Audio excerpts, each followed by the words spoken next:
लोगों के मन में परिवर्तन की भावना घुस चुकी है और जिस तरह से प्रशांत किशोर जी पूरे बिहार में घूमकर जनसुराज जो कह रही है वो किस तरह लोगों तक ना पहुँचे, लोगों को किसी तरह भ्रम की स्थिति में डाल दिया जाए, लोगों को कंफ्यूज किया जाए।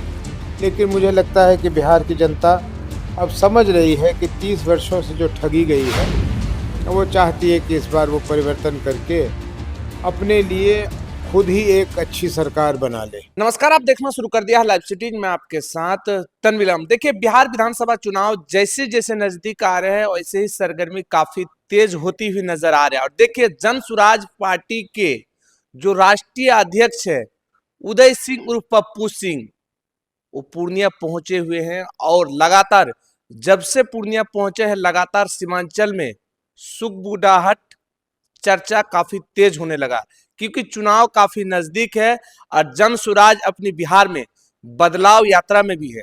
और हमारे इसी मुद्दों को लेकर बातचीत करेंगे जनसुराज पार्टी के जो राष्ट्रीय अध्यक्ष है उदय सिंह उर्फ पप्पू सिंह। सबसे पहले तो लाइव सीट में आपका बहुत बहुत स्वागत सर।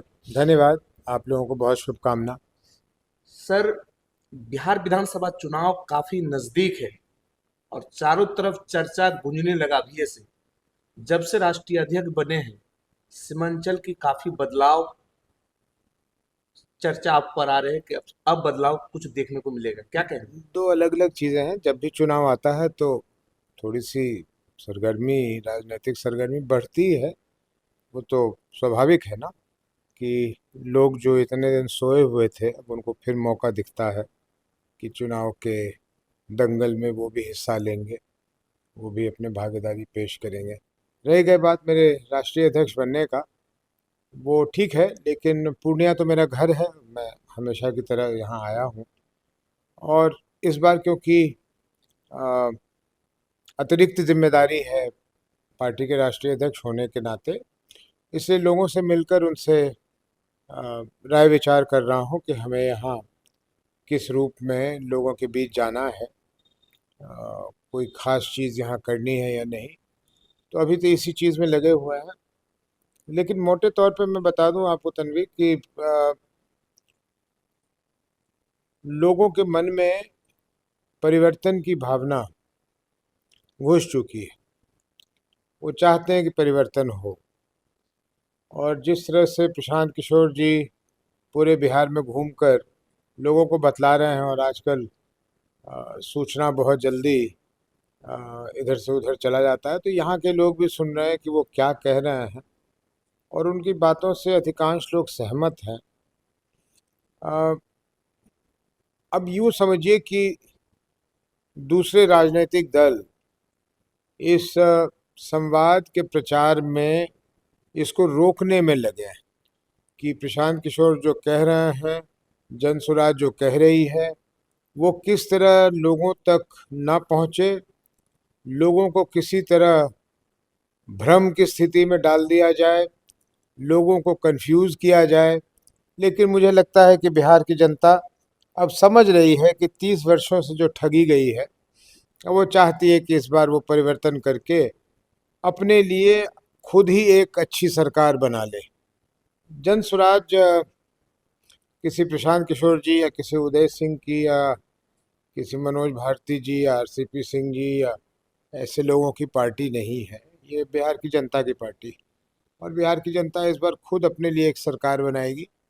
हम लोग तो एक प्लेटफॉर्म है जिस पर आकर बिहार की जनता ये सरकार को बनाएगी और अपनी सरकार को खुद चलाएगी।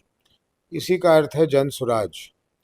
सुराज एक अच्छी सरकार, एक अच्छा गवर्नेंस जो दे सके, जो इन शर्मनाक मुद्दों से पड़े रहे कि भ्रष्टाचार है। साहब, भ्रष्टाचार को लोग उसकी आकलन करते हैं, कितना भ्रष्टाचार है। अरे भाई, भ्रष्टाचार है ये तो खुद ही शर्म की बात है। क्यों होनी चाहिए भ्रष्टाचार? थोड़ी सी भी भ्रष्टाचार क्यों हो? तो इसलिए मुझे लगता है कि 2025 का जो विधानसभा चुनाव होगा ये काफ़ी औरों के लिए काफ़ी चौंकाने वाला परिणाम देने वाला है।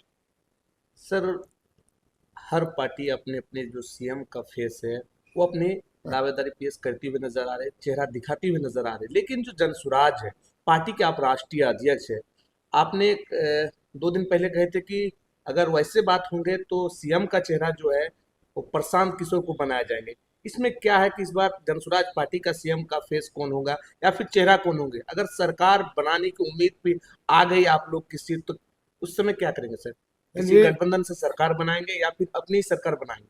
तनवीर जी, पहली जवाब तो दे दूं कि गठबंधन का प्रश्न ही नहीं उठता। जी। राष्ट्रीय अध्यक्ष के तौर पे मैं कह रहा हूं कि मैं गठबंधन को ठगबंधन कहता हूं। खब- वो लोगों को ठगने का तरीका है। जी। अगर इतनी आपस में प्रेम हो गई है तो विलय कर लीजिए। हमारी और आरसीपी जी की अंडरस्टैंडिंग हो गई, एक दूसरे की बात समझ में आ गई, तो आदरणीय आरसीपी जी ने अपनी पार्टी का विलय हमारे साथ कर लिया। अब हम एक होकर लड़ रहे हैं। तो ये गठबंधन तो ठगबंधन है। रह गई बात सीएम की फेस की, आपने बात की, मैंने जो कहा था वो थोड़ा सा इतर कहा था, मोटे तौर पे वही कहा था। मैंने कहा था कि अगर ईश्वर ये अ, हालात पैदा करता है कि हमें अपने मुख्यमंत्री का चुनाव करना होगा, तो मुख्यमंत्री के चुनाव करने का पहला और आखिरी दायित्व हमारे चुने हुए जनप्रतिनिधियों का होगा, क्योंकि जनप्रतिनिधि जो है वो अपनी जनता की आवाज़ बनकर आएगा, और जनता की आवाज़ जो होगी वो मुख्यमंत्री बनेगा। फिर किसी पत्रकार ने पूछा लेकिन आज की परिस्थिति में अगर हो तो, मैं कहा आज की परिस्थिति में तो वाजिब सी बात है, जाहिर सी बात है कि हमारे जो मशाल लेके दौड़ने वाले हैं, मशाल जलाने वाले हैं, हमारे पत्रवाहक हैं, हमारे दूत हैं, जो लोगों के बीच में जा रहे हैं, प्रशांत किशोर जी, वही एक ऐसे चेहरा हैं जो आज मेरी नज़र में वो मुख्यमंत्री बन सकते हैं। लेकिन मैं फिर से दोहरा दूं, ये पहली जिम्मेदारी और आखिरी जिम्मेदारी ये चुने हुए विधायकों की होगी।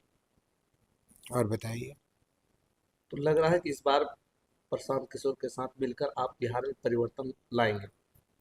नहीं, हम लोग तो कोशिश कर रहे हैं, लाएंगे या नहीं लाएंगे बिहार की जनता तय करेगी। हम कौन होते हैं तय करने वाले? हम कैसे तय करते हैं? बदलाव के लिए कोशिश। बिल्कुल कोशिश जारी है और उसका परिणाम अच्छा दिख रहा है।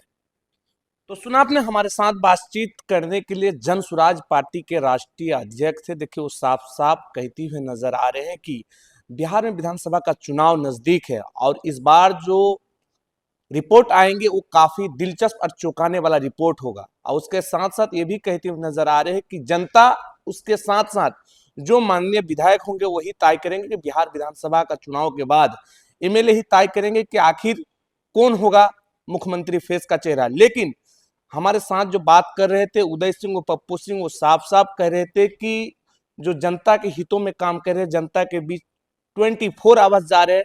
अगर सीएम का चेहरा या फिर ईश्वर ने पूरा किया तो सीएम का चेहरा के लिए सबसे बड़ी दावेदार अगर होंगे तो प्रशांत किशोर होंगे। लाइव चैट के लिए पूर्णिया से तनवीर आलम की रिपोर्ट।